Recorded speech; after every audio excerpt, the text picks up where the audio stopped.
Now we have here a new section that's beginning. We have here a revelation of the wrath of God against all unrighteousness.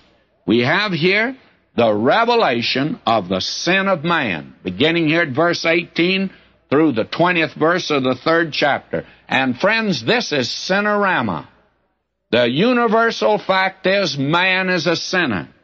And the ecumenical movement is always away from God. And the axiom you can put down here is the world is guilty before God and all need righteousness. Now, Paul is not attempting in this section to prove man's a sinner. You attempt to read it that way, you'll miss the point. All Paul is doing is stating the fact that man is a sinner. And first of all, he not only shows that there's a revelation of the righteousness of God, but there's the revelation of the wrath of God against the sin of man.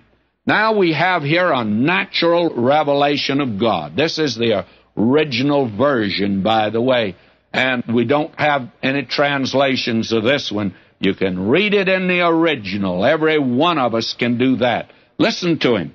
For the wrath of God is revealed from heaven against all ungodliness and unrighteousness of men who hold down the truth in unrighteousness. Now let's look at this for just a moment, because this is very important. The wrath of God is revealed today. Actually, you want to know what salvation really is. You have to know how bad sin is. Stifler again says sin is the measure of salvation. Now, the wrath of God is God's feeling and not his punishment of sin. It's his holy anger. Wrath is the antithesis of righteousness, and it's used here as a correlative. It's being revealed. This is God's answer to those who assert that the Old Testament presents a God of wrath, while the New Testament presents a God of love. There is a continuous revelation of the wrath of God, both in the Old Testament and in the New Testament. It's revealed in our contemporary society. This is God's constant and insistent displeasure with evil. He changes not. God is merciful, not because he's lenient with the sinner, but because Christ died. The gospel has not changed God's attitude toward sin. The gospel has made it possible to accept the sinner. The sinner must have either the righteousness or the wrath of God. Both of them are revealed from heaven, and you can see it on every hand. You want to know how bad sin is? You look at the venereal diseases today. You don't get by with it. My friend, you don't get by with sin. Not at all. I'm not attempting today to give personal illustrations, but I've been a pastor long enough to see again and again the judgment of God upon sin. It's revealed from heaven. There will be a final judgment, and now it's against all ungodliness.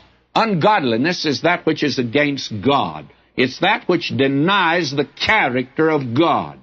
The irreligiousness today. Those that disregard the existence of God. That's a state of the soul. God hates that. To deny him, not recognize him. That's sin. Unrighteousness. Now, unrighteousness is against man. Ungodliness is against God. Unrighteousness is against man. What does that mean? It's the denial of the rule of God. It's the action of the soul. That man that gets drunk, goes out on the freeway, breaks every traffic law, and kills someone. My friend, that's unrighteousness. He's sinning against man. The man that is dishonest in business, that man's unrighteous. God hates that. God will judge that. There are those that hold it down. They repress it. But may I say to you that the wrath of God is revealed against those. Because that which may be known of God is manifest in them, for God hath showed it unto them.